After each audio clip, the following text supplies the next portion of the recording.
नमस्ते।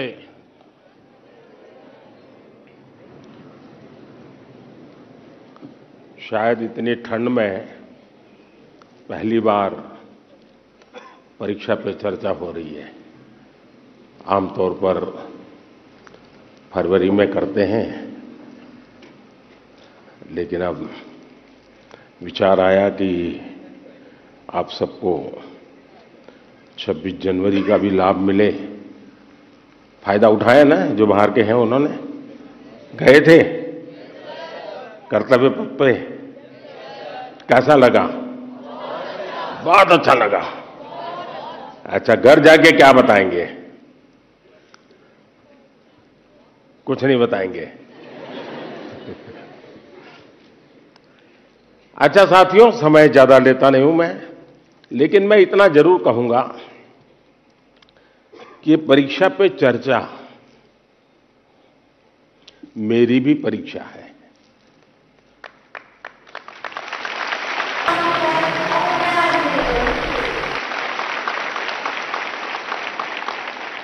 और देश के कोटि कोटि विद्यार्थी मेरी परीक्षा ले रहे हैं और मुझे ये परीक्षा देने में खुशी होती है, आनंद आता है, क्योंकि मुझे जो सवाल मिलते हैं लाखों की तादाद में, बहुत प्रोएक्टिवली बच्चे सवाल पूछते हैं, अपनी समस्या बताते हैं, व्यक्तिगत पीड़ा भी बताते हैं। मेरे लिए बड़ा सौभाग्य है कि मेरे देश का युवा मन क्या सोचता है, किन उलझनों से गुजरता है, देश से उसकी अपेक्षाएं क्या है, सरकारों से उसकी अपेक्षाएं क्या है, उसके सपने क्या है, संकल्प क्या है। यानी सचमुच में मेरे लिए ये बहुत बड़ा खजाना है। और मैं तो मेरी सिस्टम को कहा हुआ है कि इन सारे सवालों को इकट्ठा करके रखिए। कभी 10-15 साल के बाद मौका मिलेगा तो उसको सोशल साइंटिस्टों के द्वारा उसका एनालिसिस करेंगे। और पीढ़ी बदलती जाती है, वैसे स्थितियां जैसे बदलती जाती हैं, वैसे उनके सपने, उनके संकल्प, उनकी सोच कैसे बहुत माइक्रो तरीके से बदलती है। इसका एक बहुत बड़ा थीसिस, शायद ही इतना सैंपल किसी के पास नहीं होगा जी तक। आप लोग मुझे सवाल पूछ करके भेजते हैं।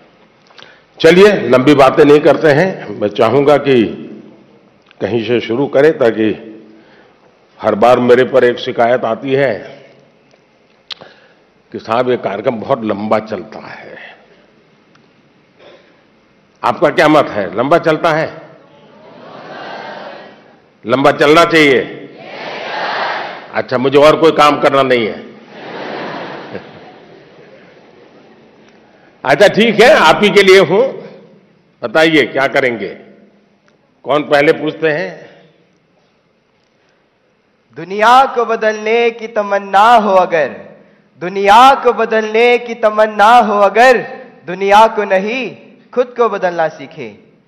माननीय प्रधानमंत्री जी, आपका प्रेरक एवं ज्ञानवर्धक उद्बोधन सदैव हमें सकारात्मक ऊर्जा एवं विश्वास से भर देता है।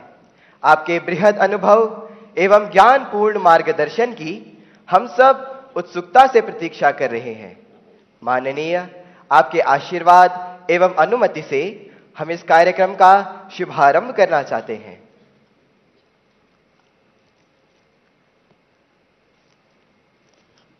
धन्यवाद मान्यवर।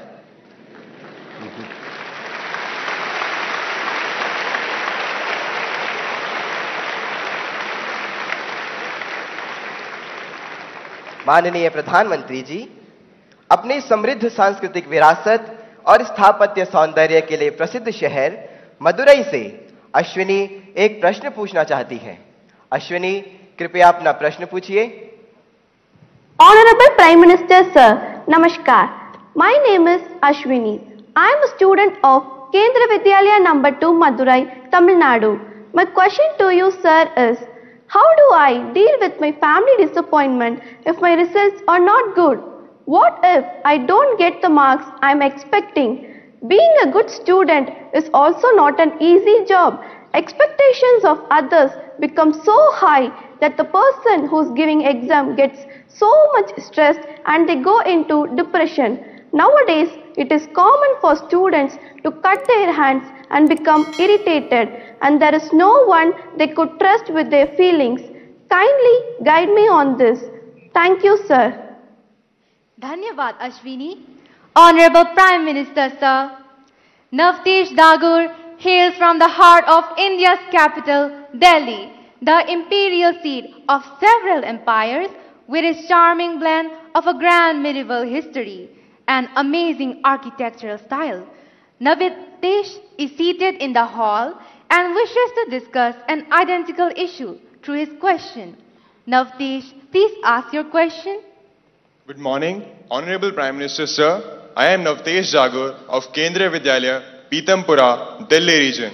Sir, my question to you is, how do I deal with my family's situation when my results are not good?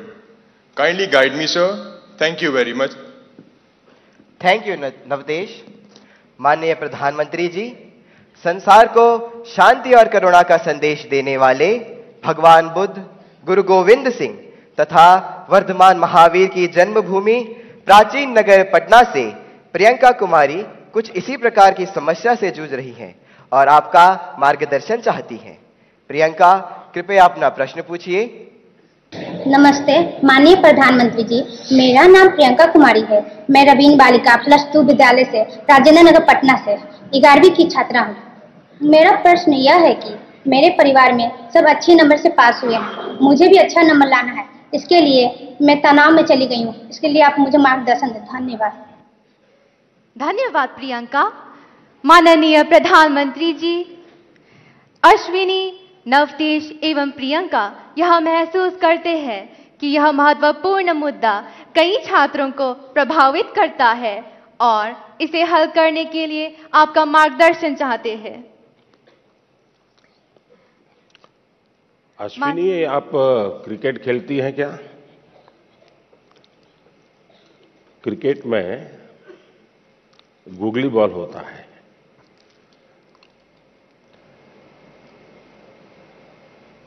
निशाना एक होता है, दिशा दूसरी होती है। मुझे लगता है कि आप पहले ही बॉल में मुझे आउट करना चाहती हो।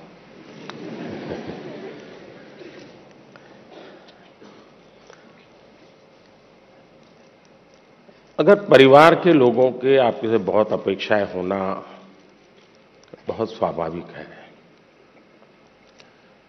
और उसमें कुछ गलत भी नहीं है, लेकिन अगर परिवार के लोग अपेक्षाएं सोशल स्टेटस के कारण कर रहे हैं तो वो चिंता का विषय है। उनका सोशल स्टेटस का उन पर इतना दबाव होता है, उनके मन पे इतना प्रभाव होता है कि उनको लगता है कि जब सोसाइटी में जाएंगे तो बच्चों के लिए क्या बताएंगे, अगर बच्चे वीक हैं तो कैसे उनके सामने चर्चा करेंगे। और कभी कभी मां बाप भी आपकी क्षमता को जानने के बावजूद भी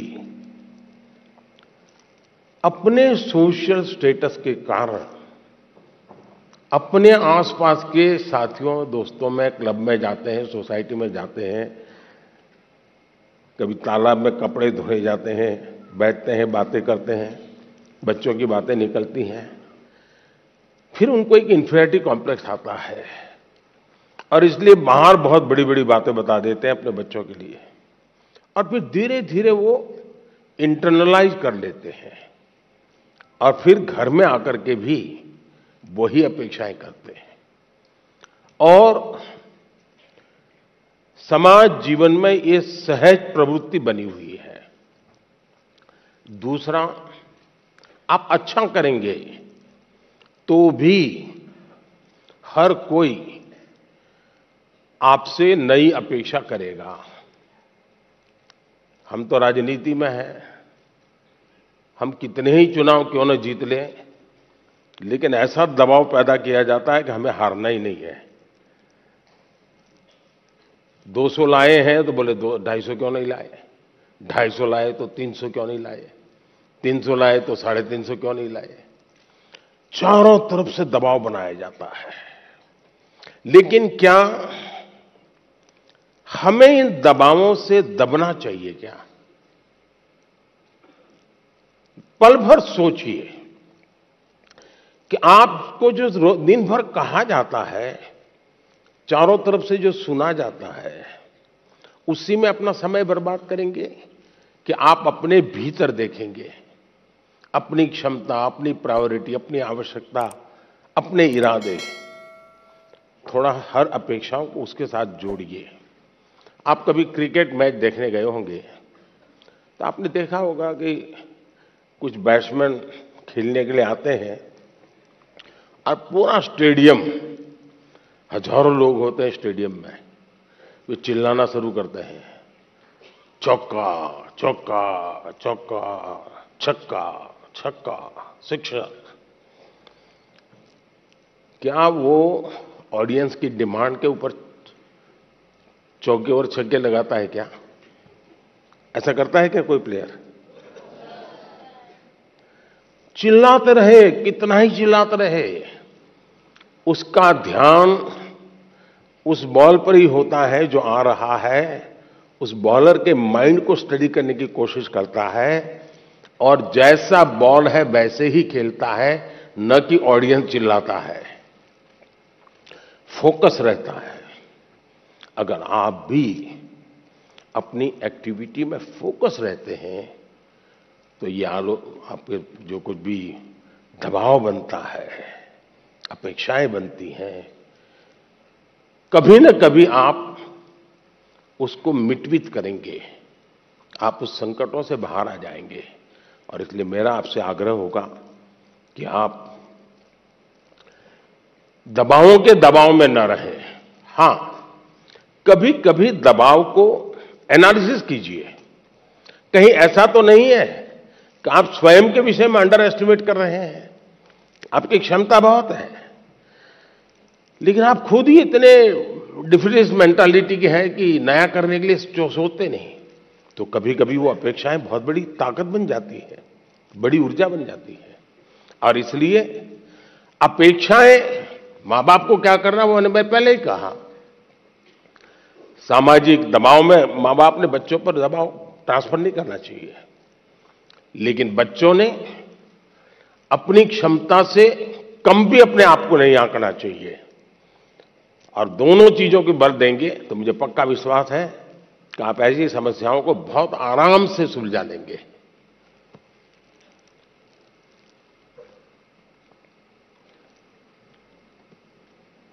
कहां गए एंकर?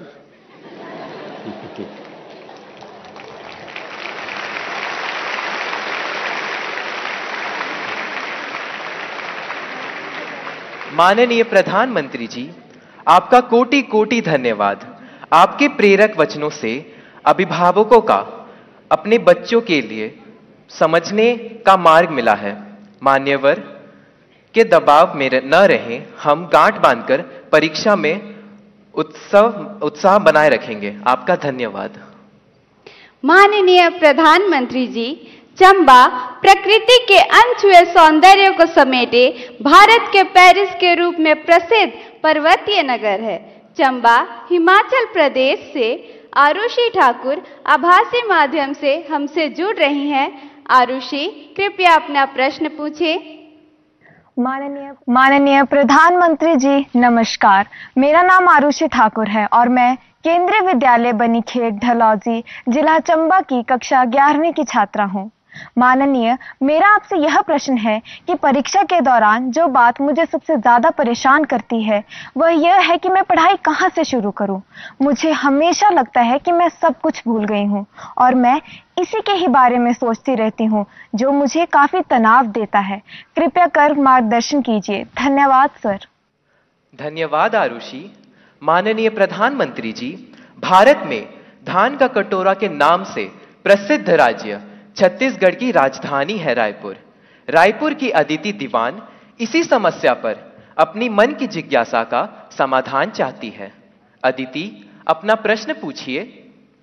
माननीय प्रधानमंत्री जी, नमस्कार। मेरा नाम अदिति दीवान है और मैं कृष्णा पब्लिक स्कूल रायपुर छत्तीसगढ़ में कक्षा 12वीं की छात्रा हूँ। मेरा आपसे यह प्रश्न है कि मैं इस बात को लेकर चिंतित रहती हूँ कि मुझे बहुत कुछ करना है, लेकिन अंतिम तक मैं कुछ भी नहीं कर पाती हूँ, क्योंकि मेरे पास बहुत सारे कार्य होते हैं। यदि मैं अपना कोई कार्य समय पर पूरा कर भी लूं, तो और ज्यादा परेशान हो जाती हूँ, क्योंकि फिर अन्य कार्यों को करने में या तो बहुत ज्यादा देर लगा देती हूँ या तो उन्हें आगे तक के लिए टाल देती हूँ। मैं यह जानने के लिए उत्सुक हूँ कि मैं अपने सारे काम सही समय पर कैसे पूरे करूं। धन्यवाद। धन्यवाद अदिति। माननीय प्रधानमंत्री जी, आरुषि और अदिति अपनी परीक्षा की तैयारी एवं समय के सदुपयोग पर आपका मार्गदर्शन चाहते हैं। कृपया उनकी समस्या का समाधान करें। माननीय प्रधानमंत्री जी। देखिए, सिर्फ परीक्षा के लिए ही नहीं, वैसे भी जीवन में टाइम मैनेजमेंट के प्रति हमें जागरूक रहना चाहिए। परीक्षा और नो परीक्षा। आपने देखा होगा काम का ढेर क्यों हो जाता है। काम का ढेर इसलिए हो जाता है समय पर उसको किया नहीं इसलिए। और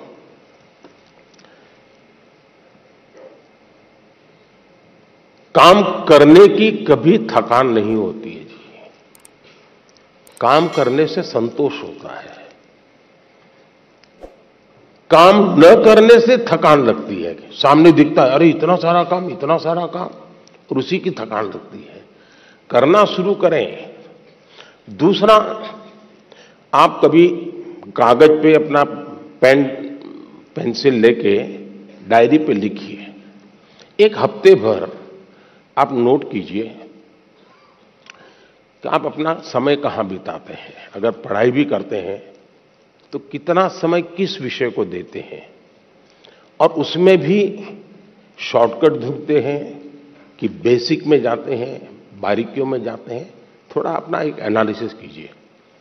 मैं पक्का मानता हूं कि आपको ध्यान में आएगा कि आप जो आपकी पसंद की चीजें हैं उसी में सबसे ज्यादा समय लगाते हैं और उसी में खोए रहते हैं। फिर 3 विषय ऐसे हैं जो कम पसंद है लेकिन जरूरी है, वो फिर आपको बोझ लगेगा। मैंने 2-2 घंटे मेहनत की लेकिन ये तो हुआ नहीं। और इसलिए आप सिर्फ पढ़ना 2 घंटे ऐसा नहीं, लेकिन पढ़ने में भी जब फ्रेश माइंड है तब जो सबसे कम पसंद विषय है, आपको सबसे ज्यादा कठिन लगता है, तय कीजिए पहली 30 मिनट इसको, फिर एक पसंदगी वाला विषय है 20 मिनट उसको, फिर थोड़ा कम पसंद वाला 30 मिनट उसको। आप ऐसा स्लैब बनाइए तो आपको रिलैक्सेशन भी मिलेगा और आपको धीरे धीरे उन विषयों पर रुचि बढ़ेगी जो आप नॉर्मली टालते हैं और अच्छे विषय में खोए रहते हैं। और समय भी तो बहुत जाता है। आपने देखा होगा, आप में से जो लोग पतंग चगाते होंगे, मुझे तो बचपन में बहुत शौक था। पतंग की जो माजा होता है, धागा होता है, वो कभी एक दूसरे में उलझ जाकर के एकदम से बड़ा गुच्छा बन जाता है। अब बुद्धिमान इंसान क्या करेगा? यूं यूं खींचेगा क्या? ताकत लगाएगा क्या? ऐसा नहीं करेगा। वो धीरे से एक एक तार को पकड़ने की कोशिश करेगा कि खुलने का रास्ता कहां है, और फिर धीरे धीरे धीरे खोलेगा तो इतना बड़ा गुच्छा भी आराम से खुल जाएगा और सारा माजा, सारा धागा एक जैसी जरूरत है वैसा उसके हाथ लग जाएगा। हमें भी उस पर जोर जबरदस्ती नहीं करनी है, आराम से सॉल्यूशन निकालना है। और अगर आराम से सॉल्यूशन निकालेंगे तो मुझे पक्का विश्वास है कि आप उसको बड़े ढंग से करेंगे। दूसरा, आपने कभी घर में अपनी मां के काम को ऑब्जर्व किया है क्या? यूं तो आपको अच्छा लगता है कि जैसे स्कूल से आए तो मां ने सब रेडी करके रखा था, सुबह स्कूल जाना था तो मां ने सब तैयार करके रख दिया था, लगता तो बहुत अच्छा है। लेकिन क्या कभी ऑब्जर्व किया है कि मां का टाइम मैनेजमेंट कितना बढ़िया है? उसको पता है सुबह ये है तो मुझे 6 बजे ये करना पड़ेगा, 6:30 बजे ये करना पड़ेगा, उसको 9 बजे जाना है तो ये करना पड़ेगा, वो 10 बजे घर आएगा तो ये करना पड़ेगा। यानी इतना परफेक्ट टाइम मैनेजमेंट मां का होता है। और जबकि काम सबसे ज्यादा मां करती रहती है, लेकिन किसी काम में उसको बोझ अनुभव नहीं होता है। थक गई, बहुत काम है, बहुत ज्यादा, ऐसा नहीं करती। क्यों? उसे मालूम है कि मुझे इतने घंटे में ये तो करना है। और जब एक्स्ट्रा टाइम मिलता है तब भी वो चुप नहीं बैठती, कुछ न कुछ अपना क्रिएटिव एक्टिविटी करती रहती है। सुई धागा लेके बैठ जाएगी, कुछ तो करती रहेगी, रिलैक्स करने के लिए भी उसने व्यवस्था रखती है। अगर मां की गतिविधि को ढंग से ऑब्जर्व करोगे तो भी आपको एज ए स्टूडेंट अपना टाइम मैनेजमेंट का महत्व क्या होता है, और टाइम मैनेजमेंट ने 2 घंटे, 4 घंटे, 3 घंटे ये नहीं, माइक्रो मैनेजमेंट चाहिए।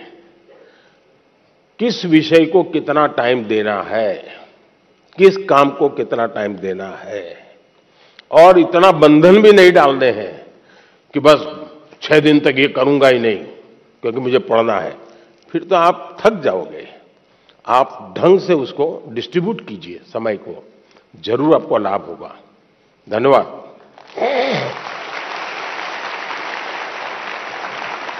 Thank you, Honorable Prime Minister, sir, for guiding us to be methodical and systematic in order to be an effective student.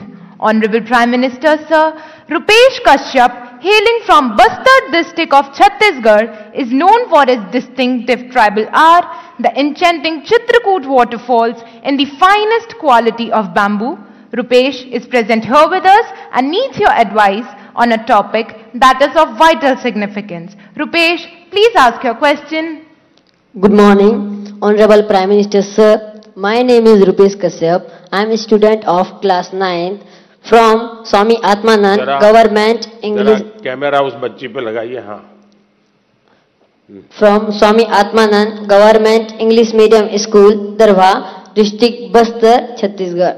Sir, my question is, how can I avoid unfair means in exams? Thank you, sir. Thank you, Rupesh.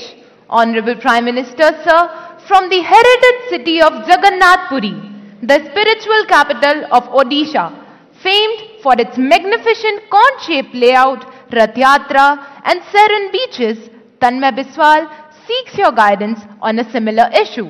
Tanmay, please ask your question. Honorable Prime Minister, sir, Namaskar. My name is Tanmay Biswal. I am a student of Jawahar Navodaya Vidyalaya, Konark, Puri, Odisha. My question to you, sir, is how to eliminate cheating or copying activities of the students during examination. Kindly guide me on this. Thank you, sir. तन्मय, माननीय प्रधानमंत्री जी, रुपेश और तन्मय परीक्षा में अनुचित साधनों के प्रयोग से कैसे बचा जाए, इस विषय पर आपका मार्गदर्शन चाहते हैं। श्रद्धेय प्रधानमंत्री जी। मुझे खुशी हुई कि हमारे विद्यार्थियों को भी ये लग रहा है कि परीक्षा में जो गलत प्रैक्टिसेस होती हैं, माल प्रैक्टिसेस होती हैं, उसका कोई रास्ता खोजना चाहिए।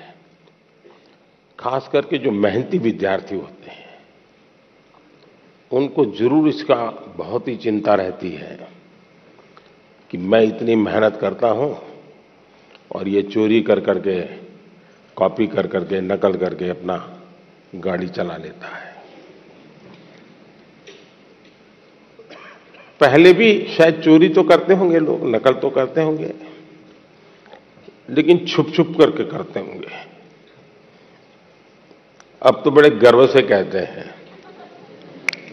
कि आज सुपरवाइजर को बुद्धू बना दिया।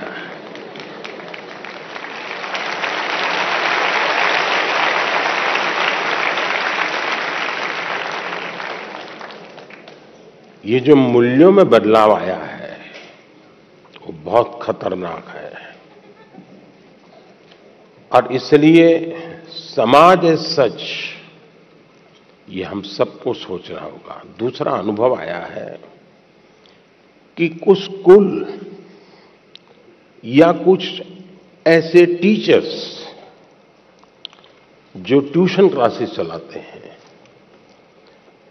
उनको भी लगता है कि मेरा स्टूडेंट अच्छे तरह से निकल जाए, क्योंकि मैंने उसके माँ बाप से पैसे लिए हैं, कोचिंग करता था, तो वे उसको गाइड करते हैं, मदद करते हैं नकल करने के लिए। करते हैं ना? ऐसे टीचर होते हैं ना? नहीं होते? तो बोलिए ना। हाँ। और उसके कारण भी दूसरा मैंने देखा है कि कुछ स्टूडेंट्स पढ़ने में तो टाइम नहीं लगाते, लेकिन नकल करने के तरीके ढूंढने में बड़े क्रिएटिव होते हैं।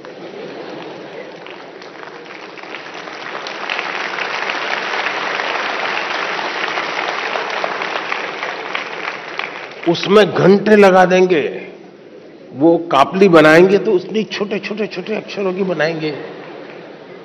कभी कभी तो मुझे लगता है कि इसके बजाय वो नकल के तरीके, नकल की टेक्निक, उसमें जितना दिमाग खपाता है, और बड़े क्रिएटिव होते हैं ये चोरी करने वाले,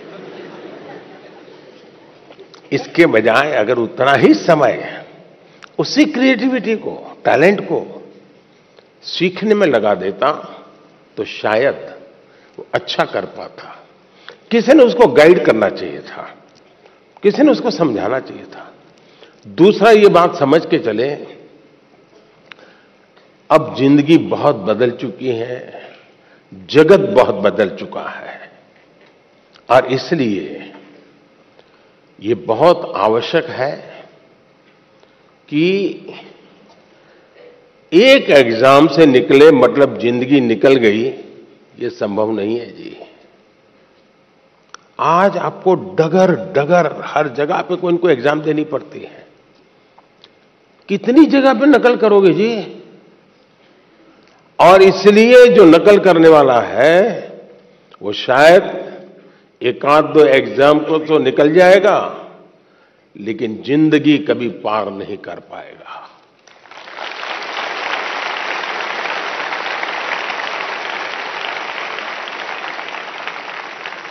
नकल से जिंदगी नहीं बन सकती है।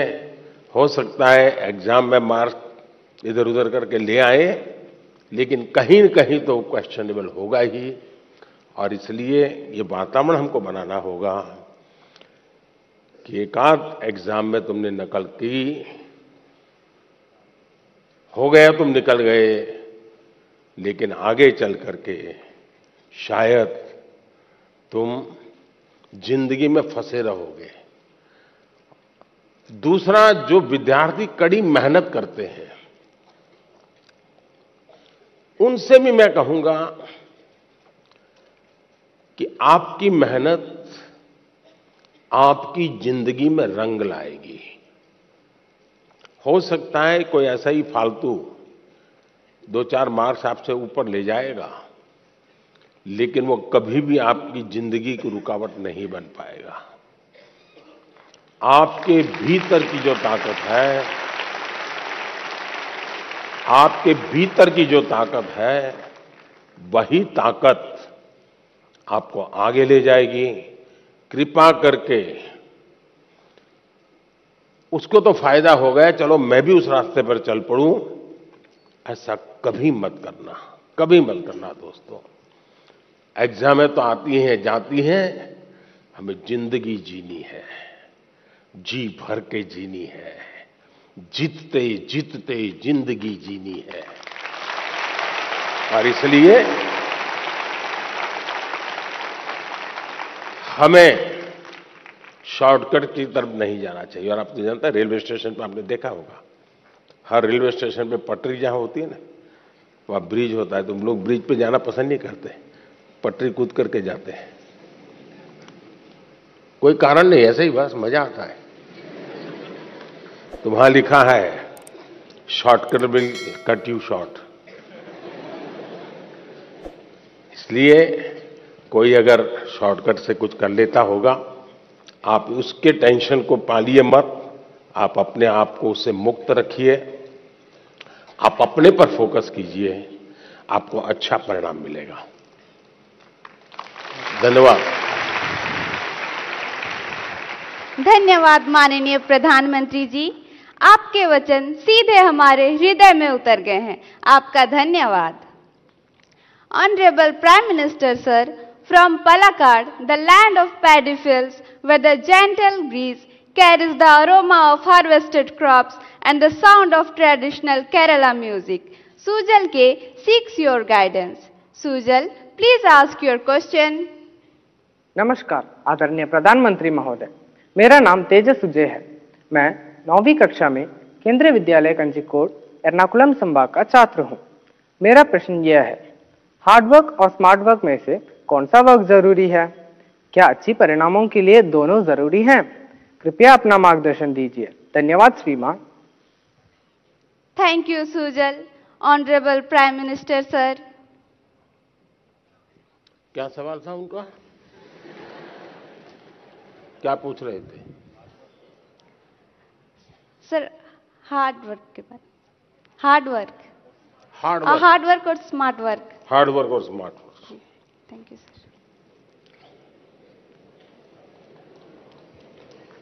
यार, अच्छा, आपने बचपन में एक कथा पढ़ी होगी, सबने जरूर पढ़ी होगी, और इससे आप अंदाज लगा सकते हैं कि स्मार्ट वर्क क्या होता है और हार्ड वर्क क्या होता है। हम बचपन में थे तो एक कथा सुना पढ़ाते थे कि एक घड़े में पानी था, पानी जरा गहरा था और एक कौवा पानी पीना चाहता था, लेकिन अंदर वो पहुंच नहीं पाता था।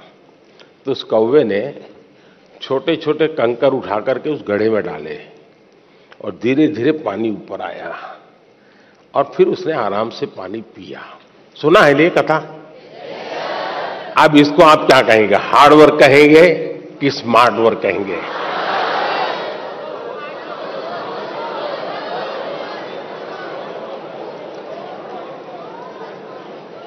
और देखिए, ये जब कथा लिखी गई ना, तब स्ट्रॉ नहीं था, वरना एक कौवा बाजार में जाके स्ट्रॉ लेके आता। देखिए, कुछ लोग होते हैं जो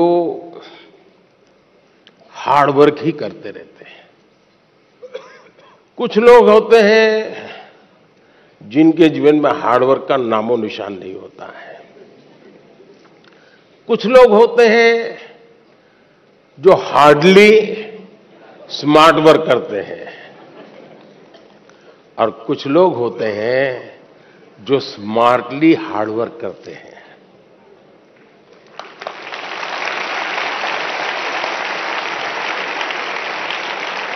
और इसलिए कौवा भी हमें सिखा रहा है कि स्मार्टली हार्ड वर्क कैसे करना। और इसलिए हमें हर काम को, पहले काम को बारीकी से समझिए। कुछ लोग हो गए, आपने देखा होगा कि चीजों को समझने के बजाय सीधा ही अपनी बुद्धि अपनाना शुरू कर देते हैं, फिर ढेर सारी मेहनत करे, परिणाम मिलता ही नहीं है। मुझे याद है, मैं बहुत पहले ट्राइबल बेल्ट में काम करता था, तो मुझे काफी इंटीरियर में जाना था।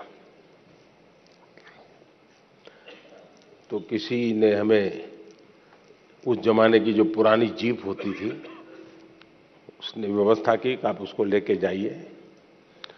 अब सुबह हम कोई 5:30 बजे निकलने वाले थे, लेकिन हमारी जीप चली नहीं रही थी। हम अब ढेर सारी कोशिशें की, धक्के मारे, ये किया, दुनिया भर का हार्ड वर्क किया, लेकिन हमारी जीप नहीं चली। 7, साढ़े 7 बज गए तो एक मैकेनिक को बुलाया। अब मैकेनिक ने मुश्किल से 2 मिनट लगाया होगा और 2 मिनट में उसने ठीक कर दिया। और फिर वो कहे साहब 200 रुपये देने पड़ेंगे। मैंने कहा यार 2 मिनट का 200 रुपया? बोले साहब ये 2 मिनट का 200 रुपया नहीं है, ये 50 साल के अनुभव का 200 रुपया है।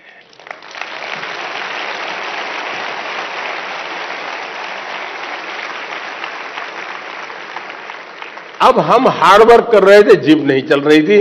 उसने स्मार्टली थोड़े से बोल्ट टाइट करने थे, हार्डली उसको 2 मिनट लगा होगा जी, गाड़ी चल गई। कहने का तात्पर्य यह है कि हर चीज बड़ी मेहनत मजदूरी से करेंगे तो होगा, ऐसा आपने देखा होगा। पहलवान जो होते हैं, जो खेल कूद की दुनिया के लोग होते हैं, उसको कौन सा खेल से वो जुड़ा हुआ है, उस खेल में उसको किस मसल्स की जरूरत होती है। जो ट्रेनर होता है उसको मालूम है। अब जैसे विकेट कीपर होगा तो विकेट कीपर को ऐसे ही झुक करके घंटों तक खड़े रहना होता है। अब हमें क्लास में कुछ गलत किया और टीचर कान पकड़ के नीचे बिठा देते हैं, ऐसे हाथ पैर में अंदर डाल के, तो कितना दर्द होता है कि नहीं होता है? एक तो साइकोलॉजिकल भी होता है, फिजिकल भी होता है कि पैर ऐसे करके कान पकड़ के बैठना होता है। तकलीफ होती है ना। लेकिन ये जो विकेट कीपर होता है ना, उसकी ट्रेनिंग का हिस्सा होता है, उसको घंटों तक ऐसे खड़ा रखते हैं ताकि धीरे धीरे उसके वो मसल मजबूत हो जाए ताकि वो विकेट कीपर के नाते अच्छा काम करे। बॉलर होता है तो उसको उस विधा की जरूरत नहीं है, उसको दूसरी विधा की जरूरत है, तो उसको वो करवाते हैं। और इसलिए हमें भी जिस चीज पे जरूरत है वहीं फोकस करना चाहिए जो हमारे लिए उपयोगी है। हर चीज प्राप्त करने की कोशिश से मेहनत बहुत लगेगी, हाथ पर ऊंचे करते रहो, दौड़ते रहो, टिकना करो, फलाना करो। जनरल हेल्थ के लिए, फिटनेस के लिए ठीक है, लेकिन अगर मुझे अचीव करना है तो उन स्पेसिफिक एरियाज को मुझे एड्रेस करना होगा। और ये जिसको समझ होती है वो परिणाम भी देता है। अगर बॉलर है और उसके ये मसल्स ठीक नहीं है तो कहां बॉलिंग कर पाएगा, कितनी ओवर कर पाएगा। जो लोग वेट लिफ्टिंग करते हैं उनके अलग प्रकार के मसल्स को मजबूत करना होता है। हार्ड वर्क तो वो भी करते हैं, लेकिन वो स्मार्टली हार्ड वर्क करते हैं, और स्मार्टली हार्ड वर्क करते हैं तब जाकर के परिणाम मिलता है। बहुत बहुत धन्यवाद। Thank you, Honorable Prime Minister, sir, for your insightful guidance on choosing consistent hard work in our lives. माननीय प्रधानमंत्री जी, गुरु द्रोणाचार्य के नाम से विख्यात साइबर सिटी हरियाणा के प्रसिद्ध औद्योगिक नगर गुरुग्राम की छात्रा जोविता पात्रा सभागार में उपस्थित है और आपसे प्रश्न पूछना चाहती है। जोविता, कृपया अपना प्रश्न पूछें। Namaskar, Honorable Prime Minister Sir. My name is Jovita Patra and I am a student of class 10th of Jawahar Navodaya Vidyalaya, Gurugram, Haryana. It's my privilege and great honor to participate in the Pariksha Pe Charcha 2023. Honorable Prime Minister Sir, my question to you is, being an average student, how can I focus on my studies? Kindly guide me on this issue. Thank you, sir. धन्यवाद जोविता। माननीय प्रधानमंत्री जी, जोविता पात्रा एक average student आपसे exam में कैसे बेहतर करे इसके बारे में आपसे मार्गदर्शन चाहते हैं। कृपया उनका मार्गदर्शन करें। माननीय प्रधानमंत्री जी। सबसे पहले तो मैं आपको बधाई देता हूं कि आपको पता है कि आप एवरेज हैं।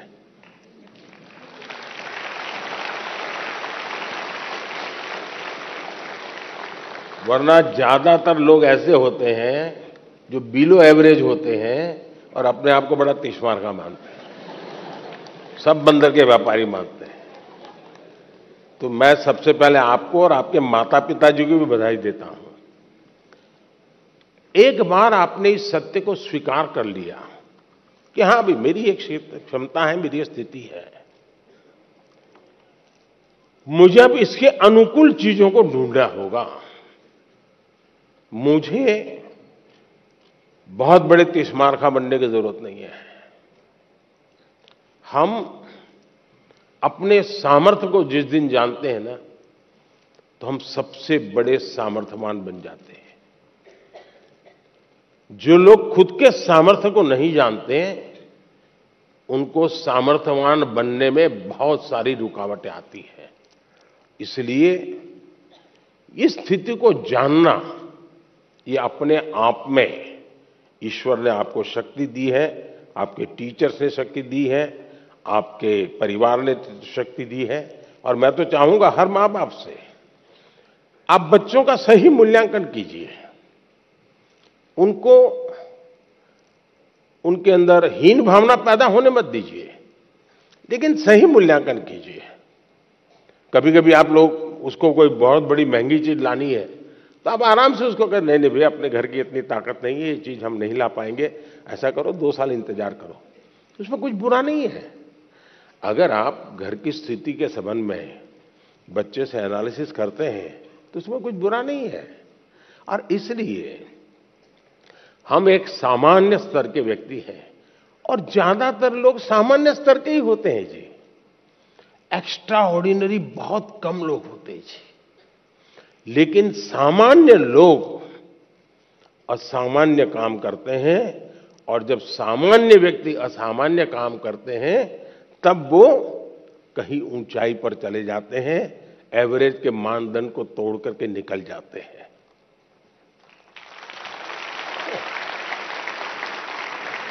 और इसलिए हमें कभी भी ये सोचना है, दुनिया में आप देखिए ज्यादातर जो लोग सफल हुए हैं वो क्या है जी, वो किसी जमाने में एवरेज लोग थे जी, असामान्य काम करके आए हैं, बहुत बड़ा परिणाम लेके आए हैं। अब आपने देखा होगा इन दिनों दुनिया में पूरे विश्व की आर्थिक स्थितियों की चर्चा हो रही है। कौन देश कितना आगे गया, किसकी आर्थिक स्थिति कैसी है, और कोरोना के बाद तो ये बड़ा मानदंड बन गया है। और ऐसा तो नहीं है कि दुनिया के पास अर्थवेत्ताओं की कमी है, बड़े बड़े नोबेल प्राइज विनर हैं जो गाइड कर सकते हैं कि ऐसा करने से आर्थिक स्थिति ऐसी बनेगी, ऐसा करने से ऐसी आर्थिक स्थिति, कोई कमी नहीं है। ज्ञान का प्रवाह बांटने वाले तो हर गली मोहल्ले में आजकल अवेलेबल है, और कुछ विद्वान भी अवेलेबल है जिन्होंने बहुत कुछ किया है। लेकिन हमने देखा है कि भारत आज दुनिया में आर्थिक जो तुलनात्मक हो रहा है, भारत को एक आशा की किरण के रूप में देखा जा रहा है।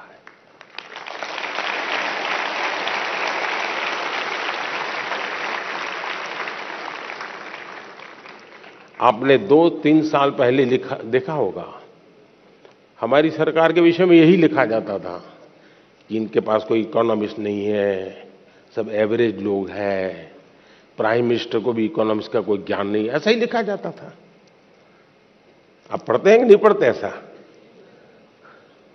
लेकिन आज दुनिया में वही देश जिसको एवरेज कहा जाता था, वो देश आज दुनिया में चमक रहा है दोस्तों।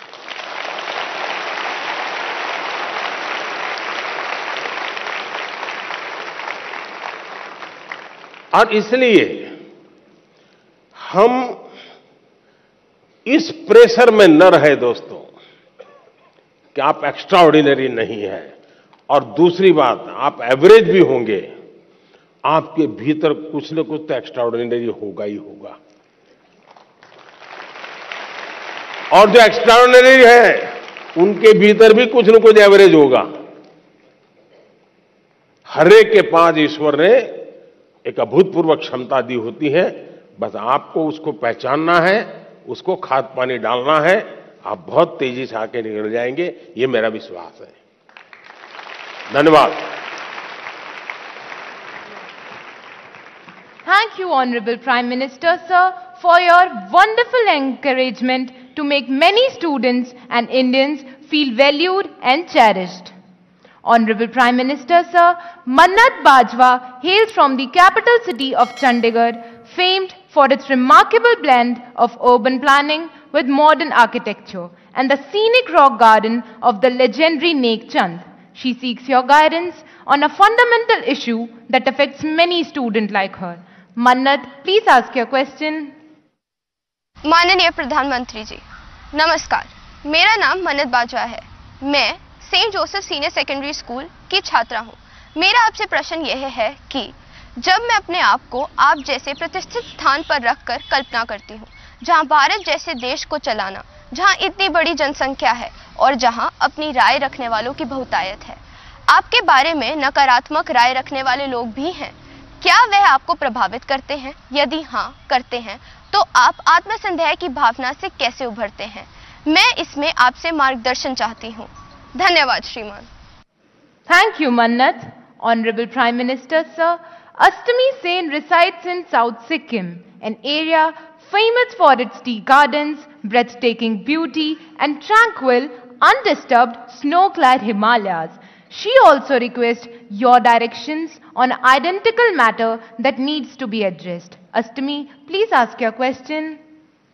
माननीय प्रधानमंत्री जी, नमस्कार। मेरा नाम अष्टमी सेन है। मैं कक्षा 11वीं की छात्रा डीएवी पब्लिक स्कूल रंगित नगर दक्षिण सिक्किम से हूँ। मेरा प्रश्न आपसे ये है कि जब विपक्ष और मीडिया आपकी आलोचना करते हैं तो आप कैसे इनका सामना करते हैं, जबकि मैं अपने अभिभावकों की शिकायतों एवं निराशाजनक बातों का सामना नहीं कर पाती हूँ। कृपया मेरा मार्गदर्शन कीजिए। धन्यवाद श्री। थैंक यू अष्टमी। माननीय प्रधानमंत्री जी, राष्ट्रपिता महात्मा गांधी, सरदार पटेल और स्वामी दयानंद सरस्वती जैसे महापुरुषों की जन्मभूमि गुजरात की कुमकुम प्रताप भाई सोलंकी आभासी माध्यम से जुड़ रही हैं और इसी तरह की दुविधा में हैं। कुमकुम आपसे मार्गदर्शन चाहती है। कुमकुम, कृपया अपना प्रश्न पूछिए। माननीय प्रधानमंत्री महोदय, मेरा नाम सोलंकी कुमकुम है। मैं कक्षा 12वीं श्री हडाला बाल हाई स्कूल, जिला अहमदाबाद, गुजरात की छात्रा हूँ। मेरा प्रश्न यह है कि आप इतने बड़े प्रजातांत्रिक देश के प्रधानमंत्री हैं, जिन्हें कितनी सारी चुनौतियों का सामना करना पड़ता है। आप इन चुनौतियों से कैसे लड़ते हैं? कृपया करके मुझे मार्गदर्शन दीजिए। धन्यवाद। Thank you Kumkum. Honourable prime minister sir, Akash Jarira lives in the Silicon Valley of India, Bengaluru, known for being a perfect gateway to a plethora of activities, both traditional and modern. Through his question, he seeks your advice on a somewhat similar matter that has been concerning him for a while. Akash, please ask your question. नमस्ते मोदी जी, मैं आकाश दरीरा 12वीं कक्षा Whitefield global school Bangalore से। मेरा आपसे यह प्रश्न है कि मेरी नानी जी कविता ए माखीजा मुझे हमेशा सलाह देती है आपसे सीखने के लिए कि आप कैसे विपक्ष के लगाए हुए हर आरोप, हर आलोचना को टॉनिक और अवसर के रूप में देखते हैं। आप ऐसे कैसे करते हैं मोदी जी? कृपया हम युवाओं को भी प्रेरणा दें ताकि हम जीवन के हर परीक्षा में सफल हो। धन्यवाद। थैंक यू आकाश। माननीय प्रधानमंत्री जी, आपका जीवन करोड़ों युवाओं का प्रेरक रहा है।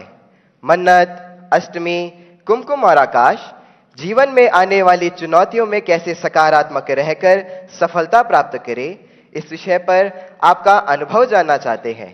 कृपया मार्गदर्शन करें। माननीय प्रधानमंत्री जी।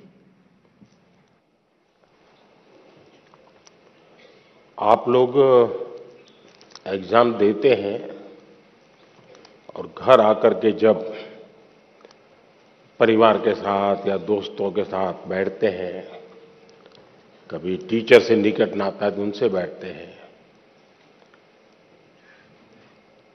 और कोई सवाल का जवाब ठीक नहीं आया तो आपका पहला रिएक्शन होता है ये आउट ऑफ सिलेबस था। यही होता है ना, तो ये भी आउट ऑफ सिलेबस है। लेकिन मैं अंदाज कर सकता हूं कि आप क्या कहना चाहते हैं। अगर आपने मुझे न जोड़ा होता तो शायद आप अपनी बात को और ढंग से कहना चाहते होंगे, लेकिन शायद आपको मालूम है कि आपके परिवार वाले भी सुन रहे हैं, तो ऐसा खुल करके बोलने में खतरा है। इसलिए बड़ी चतुराई से आपने मुझे अंदर लपेट लिया है। देखिए, जहां तक मेरा सवाल है, मेरा एक कन्विक्शन है और मेरे लिए ये आर्टिकल ऑफ फेथ है। मैं सिद्धांततः मानता हूं कि समृद्ध लोकतंत्र के लिए आलोचना एक शुद्धि यज्ञ है।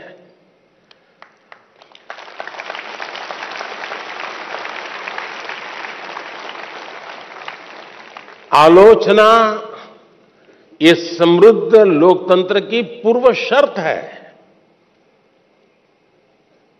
और इसलिए आपने देखा होगा टेक्नोलॉजी में ओपन सोर्स टेक्नोलॉजी होती है, मालूम है ना?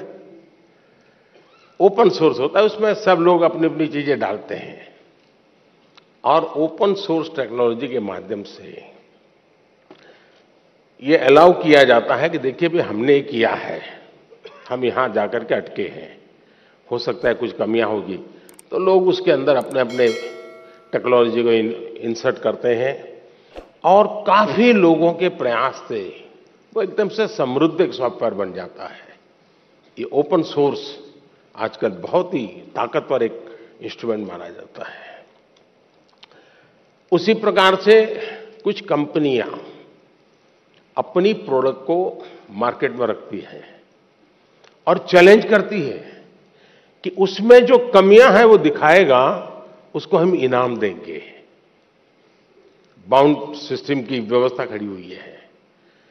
इसका मतलब ये हुआ कि हर कोई चाहता है कि कमियां जो हो उससे मुक्ति का रास्ता कोई इंगित करे तो होगा ना। लेकिन कभी कभी क्या होता है, आलोचना करने वाला कौन है उस पर सारा मामला सेट हो जाता है। जैसे मान लीजिए आप यहां स्कूल के अंदर फैंसी ड्रेस कंपटीशन है, और आपने बड़े चाव से बढ़िया फैंसी ड्रेस पहन करके गए, और आपका प्रिय दोस्त है, एकदम प्रिय दोस्त, जिसकी बात आपको हमेशा अच्छी लगती है, वो कहेगा यार तुमने ऐसा क्या पहना, ये अच्छा नहीं लग रहा है। तो आपका एक रिएक्शन होगा। और एक स्टूडेंट है जो आपको थोड़ा कम पसंद है, नेगेटिव वाइब्रेशंस हमेशा आते हैं उसको देखते ही, आपको उसके बातें बिल्कुल पसंद नहीं है, वो कहे देखो ये क्या पहन के आया है, कैसे पहनते हैं क्या। तो आपका एक दूसरा रिएक्शन होगा। क्यों?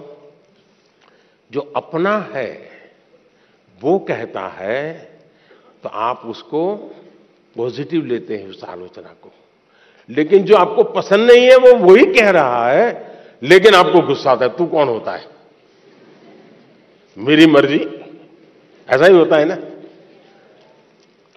उसी प्रकार से आप आलोचना करने वाले आदतन करते रहते हैं, तो उनको एक बक्से में डाल दीजिए, दिमाग खपाइए मत ज्यादा, क्योंकि उनका इरादा कुछ और है। अब घर में आलोचना होती है क्या? मैं समझता हूं कुछ गलती हो रही है। घर में आलोचना नहीं होती है, ये दुर्भाग्य का विषय है। आलोचना करने के लिए माँ बाप को भी बहुत अध्ययन करना पड़ता है, आपको ऑब्जर्व करना पड़ता है, आपके टीचर को मिलना पड़ता है, आपके दोस्तों की आदतें जाननी पड़ती है, आपकी दिनचर्या को समझना करना पड़ता है, आपको फॉलो करना पड़ता है, आपका मोबाइल फोन पर कितना टाइम जा रहा है, स्क्रीन